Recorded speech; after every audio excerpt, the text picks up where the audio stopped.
नमस्कार सांग मैंने आपण प्रिय धारावाहिक ओढ़णी आपण मैंने देखिए बेबे एक जबरदस्त हाँ सांग मैंने आज मानसी समस्त सामने जति कह तू जिते बड़े जीवन बाबू को मोठू छड़े नहीं मते सेते बेले कहीं किछि भी कही नथिले समस्ते हाथ छंदी छिड़ा होइथिले मते जहाँ मिलवा कथा जदि मिल जाई थांता ताहले ए परिवार साथी मु छिड़ा होई थांती तापर जीवन कहबो एकदम ठीक कथा तुम कहिछ मानसी तुम ए परिवार सहित एथिपाई नाह कहीं ना मु तुम सहित नाही जदि तमे को मु भल पाइबा मिल जाई थांता ताहले तमे ए परिवार साथ देबो तापर मानसी कहबो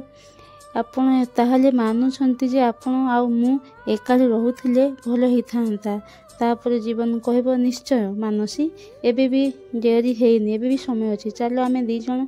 पड़े जीवा आउ जीवन माननको जीवन माया सब कथा शुणी ता पाद तळु माटी खुशी पड़ला मत लगिला जे जीवन एमती कौन चिंताधारा कर भाभी नथिले जीवन एमती कहबो बोली तापर ए कथा शुणी जति केबे भाभी नथिला जे जीवन बाबू एमती कहे बोली हाँ सांगने आपको कौन लगुच जति बाबू कौन मानसी जीवन को छड़ी नेब कि हमको कमेंट माध्यम निश्चिंत जनइबे जय जगन्नाथ।